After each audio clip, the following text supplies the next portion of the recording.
The studio lights dimmed, and the room sank into a thick, uneasy silence. Cameras rolled. The band's last note faded. On the big screen, millions of people watched as Jimmy Fallon leaned forward with his usual smirk. Across from him sat Karoline Leavitt, the current White House press secretary, calmly waiting. The energy in the room was strange, half curiosity, half tension, like everyone sensed something was about to go off script. Fallon tossed out a question meant to land hard, the kind that usually gets a quick laugh or a flustered answer, but Karoline didn't blink. Her response came fast, clear, and hit like a punch. It wasn't loud or angry. It was sharp, confident, and left no room for a comeback. Fallon's face changed instantly. The smirk dropped. His mouth opened just slightly, like he had something to say but forgot what it was. The studio was dead quiet. Then, from somewhere, in the crowd, a single clap broke the silence.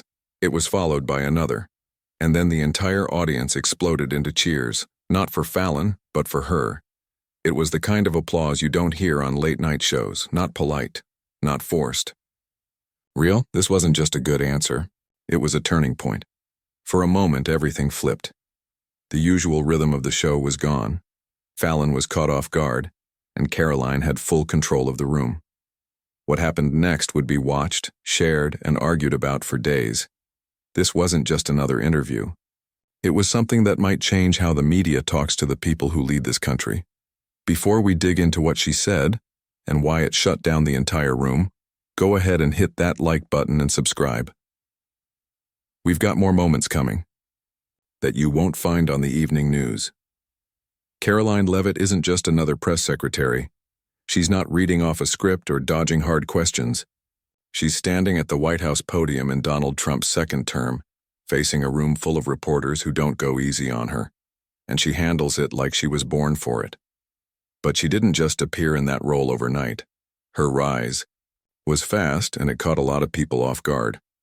She first stepped into the spotlight as one of the youngest staffers in the Trump White House, working as an assistant press secretary. Even back then, you could tell she was different. She didn't flinch in front of cameras. She didn't soften her message to please the press. After leaving the administration, she ran for Congress in New Hampshire, and even though she didn't win, the campaign turned her into a national name. She had fight, focus, and something rare.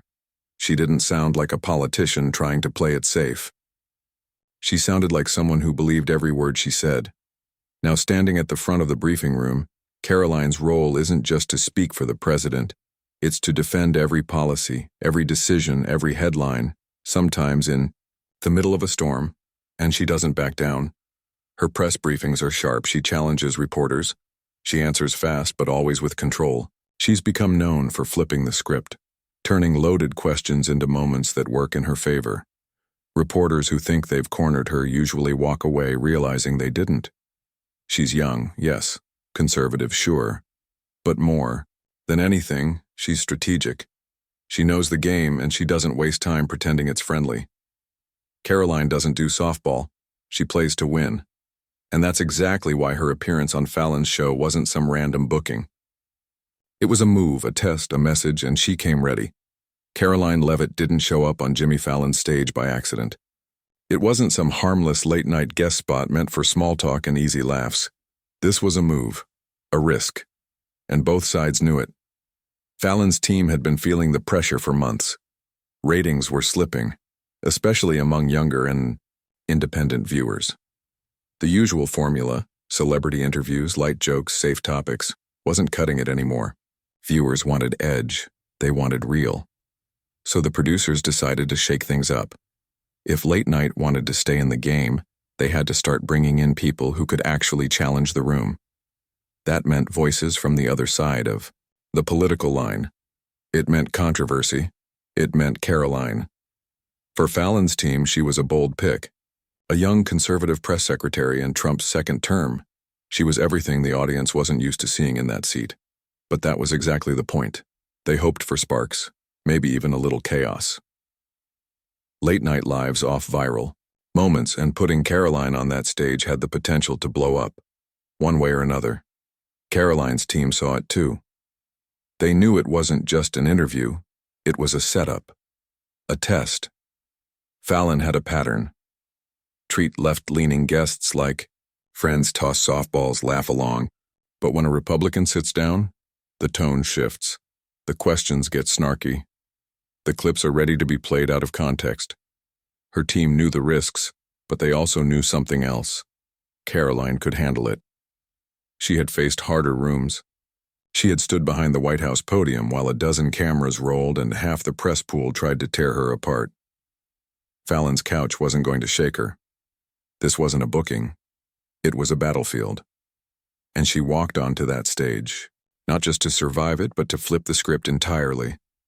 If you want real, unfiltered moments like this one, not the sanitized version, subscribe now and turn on notifications. We bring you what actually happened, not what they want you to see. The lights came up, the crowd clapped, and Jimmy Fallon flashed his usual grin. On the surface, everything looked like a normal Tonight Show interview. The music was upbeat. The couch was the same, and the questions started off light. Background, career, a few jokes thrown in. But anyone paying close attention could feel it. Something was off. The laughs from the audience were a little too quick. Fallon's smile a little too tight. And Karoline? She wasn't leaning back or playing along. She was ready, watching, waiting. Fallon moved through the basics, asking about her rise in politics and what it was like working in the White House. Karoline answered each one smoothly, confident, but not cocky. Then came the shift. Fallon's tone changed, just a little. Less casual, more pointed. His next question landed with a different kind of weight. So, you were part of the Trump administration. That must have been interesting. The word hung in the air, stretched out just enough to sound like a warning. Karoline didn't flinch. It was the honor of my life, she said, keeping her tone even. I'm proud of what we accomplished. Fallon nodded, but it was clear he was loading up. Then he leaned forward and said, "Let's play a quick game." That's when everyone who's seen the show before knew what was coming. The game was never just a game, it was a setup. A list of hot-button topics dressed up as a fun segment. Guests are supposed to stumble, say something off, or look uncomfortable. Fallon smiled like he was about to start a party. Karoline nodded like she was walking into a debate. Climate change, he said first, expecting a clumsy reply. Without hesitation, Karoline answered, a serious issue, but one that needs innovation, not control. Fallon blinked, then moved to the next one. January 6th? She didn't pause. A terrible day. Violence has no place in our politics. I said it then, and I say it now. Again, clean. Again, unshaken. Next came immigration, followed by election integrity. Each time Karoline responded with calm, clear language. No dodging, no panic. She wasn't rushing, she was owning it. Fallon started glancing off stage at his producers. You could feel the shift in the room. The audience, who usually laughed along with his zingers, started to quiet down. Some looked curious. A few nodded. It wasn't going how Fallon thought it would. The trap wasn't working. And Karoline wasn't just holding her ground, she was turning the pressure back around. Fallon leaned back in his chair and smiled, but this time it wasn't the warm kind. It was the kind that came right before the punch. Let's take a look at something, he said, motioning toward the screen behind them. A clip started playing. Karoline, at a rally a few months back, speaking with passion, but the clip was edited. Chopped up to leave out key parts. It made her look harsh, maybe even extreme. Fallon turned back to her with a raised eyebrow, like he had her cornered. So, would you like to explain that? He asked, his tone smug, already expecting her to squirm. But Karoline didn't flinch, she didn't even blink. Sure, she said calmly. First, that clip was cut. Here's what I actually said. And then she laid it out. Word for word, clear and steady. She didn't just defend herself, she brought the full context and made the original quote sound completely reasonable. The air shifted. You could feel it. Fallon blinked. His rhythm was off now. He tried to move on, fast, but the energy in the room had changed. The crowd wasn't laughing anymore. Some were leaning forward, listening harder. Fallon tried to pivot with a different angle, one he thought would hit harder. He went for something personal. "You know, Karoline," he said, his voice suddenly softer, "you're very sharp. But don't you think, maybe in 20 years you'll look back and realize you were wrong about a lot of this?" He smiled like it was just a fair question. But everyone watching knew exactly what he meant. He wasn't asking her to reflect. He was suggesting she didn't know enough to have an opinion now. The room went still. No one moved. Even the band was quiet. Karoline sat still, looking straight at him. And then, after a few seconds of silence that felt like minutes, she answered, "Would you ask a 26-year-old progressive the same thing?" Her voice was calm, but her stare was sharp. She didn't raise her voice. She didn't get defensive. She just asked the question that flipped everything. You could feel the whole room shift. She continued, "The idea that wisdom only moves in one direction, that's the kind of thinking that shuts people like me out. I respect people of all ages. That respect should go both ways." Then she leaned forward, still looking directly at Fallon. "My generation is dealing with rent we can't afford, cities we don't feel safe in, and a future weighed down by debt we didn't create. We don't need to wait 20 years to know something's wrong. We live it every day." That was it. That was the moment. The audience erupted. First a few claps, then more, then a full standing ovation. People were cheering, some even standing with their hands in the air. And Fallon? He sat frozen. No jokes, no quick comebacks, just staring, eyes wide, lips parted slightly, like he just realized the segment had completely slipped out of his control. He finally spoke, barely above a whisper. I don't even know how to respond to that." And for once he meant it. By the time the show ended and the credits rolled, the clip was already spreading online. Someone in the crowd had recorded the whole thing on their phone. It didn't take long. Within an hour, the moment had been clipped, captioned, and shared across every platform. The part where Karoline stared Fallon down, the line about asking a young progressive the same thing, the silence, the eruption of applause, it all hit the internet like a storm. People were calling it Fallon Freeze 2.0. Hashtags started trending. Memes popped up. Comment sections filled with reactions, most of them stunned, many of them impressed. It wasn't just conservative circles reacting. Of course they were quick to call it a win, praising Karoline for standing her ground and calling out double standards. But what made the moment hit even harder was how many people outside that usual base shared it too. Independents, moderates, even viewers who didn't agree with her politics still said the same thing. She handled it. She was calm, clear, and didn't back down. And she didn't do it by yelling or getting defensive. She did it with control. That stood out in a world full of political shouting matches. There was one group that didn't rush to share the moment. Fallon's own team. His show's social media pages, which usually post 5 or 6 clips after every episode, left that one out completely. No tweets, no Instagram reels, no YouTube shorts. It was like they wanted to pretend it didn't happen. But by then, it didn't matter. The audience had already taken over. Screen recordings and reposts kept popping up, faster than anyone could take them down.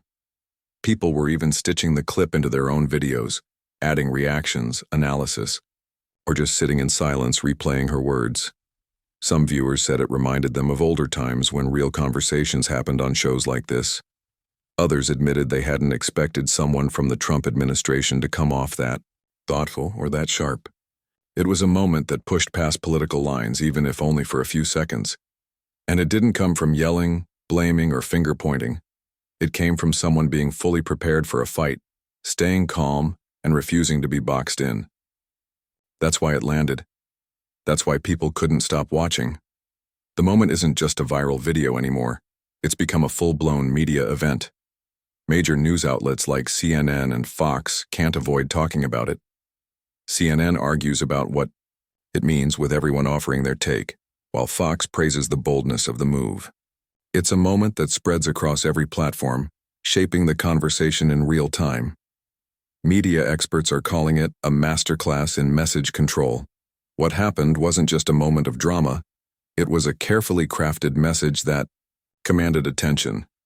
Communication specialists and media analysts are breaking it down, explaining how it changed the game in shaping public perception. In fact, university professors are already using it as a case study in media classes, breaking down the strategies and techniques behind it. All of this, less than 48 hours after it aired. The ripple effect doesn't stop at news outlets. The whole political landscape is shifting. More conservative voices are being given prime spots on late-night shows, and their messages are resonating in a way that wasn't happening before. Political commentators are being booked, debates are being sparked, and the media is buzzing, with the impact it's having on public opinion. If you don't want to miss these raw, unfiltered moments that go beyond the headlines, moments that get to the heart of the conversation, hit that subscribe button, turn on notifications, and stay updated on the real stories unfolding. Trump's team quickly takes notice. Karoline Leavitt, the White House press secretary, becomes more than just a spokesperson. She turns into a powerful media tool for the administration. Her ability to control the message and respond with confidence sets a new standard for how things are done. Political advisors start to emphasize a new approach: authentic, unshakable communication. The focus is no longer just about shouting louder or having the most flashy soundbite. It's about staying calm, staying clear, and delivering a message that resonates. This shift doesn't just affect the people in the room, it sparks a larger movement. Younger conservatives, especially those on platforms like TikTok, Instagram Reels, and Twitter, start speaking out in their own way. Instead of the loud, aggressive tone that you often see in political debates, they focus on getting their point across clearly and directly. They're breaking down their ideas into simple, understandable messages, using humor and clever visuals to make their case. The result? A wave of content that spreads fast and gets noticed. This change marks a new phase for Gen Z conservatives. They're not relying on traditional methods. Instead, they're showing up in the digital space with a new style, more thought out, more focused, and less about shouting to be heard. It's a shift that shows how the political game is evolving and how younger generations are reshaping the way they communicate. It's not just about who can make the loudest noise anymore. It's about who can deliver the most powerful message. This moment is more than just another viral clip. It's a reflection of some deep issues we often overlook: media bias, ageism, and the way people are underestimated. From the start, Karoline's presence in the room was questioned. The media immediately tried to box her in, focusing on her age, her gender, and the fact that she wasn't the typical political figure they were used to. But what they missed was the power she held in that moment. She didn't just play by their rules, she shifted the game entirely. The real question we should ask ourselves is, would we have respected her if she hadn't handled it so well? If she hadn't been poised, strong, and unapologetically herself, would we have seen her the same way? This moment challenges all of us to think about how we view leaders, especially women, and especially young ones. It forces us to reconsider our assumptions about who is capable of leading and how they should behave. Beyond that, this moment raises important questions about how we engage in debate and dialogue. How do we expect conversations to unfold? Are we more interested in drama and noise, or are we willing to listen to meaningful exchanges? It's easy to get caught up in the spectacle, but moments like these remind us that real conversations can happen, even in places we might not expect, like late-night talk shows. As we reflect on what Karoline did, it becomes clear. She didn't just win the moment. She rewrote the rules. In a world where politicians and public figures often fall into predictable patterns, she showed us a new way, a way where authenticity and clarity can cut through the noise, and where one person can change the way we think about leadership. So, what part of Karoline's response hit you the hardest? What did it make you rethink about the way we expect people to speak up and lead? Drop your thoughts in the comments, and if you want more bold, real moments like this one, make sure to subscribe. Thank you so much for taking the time to watch. Your attention and support mean a lot. It's not easy to dive into these deeper conversations, so I truly appreciate you sticking with it. Thanks for being part of the discussion. Your time and thoughts are what make this all worthwhile.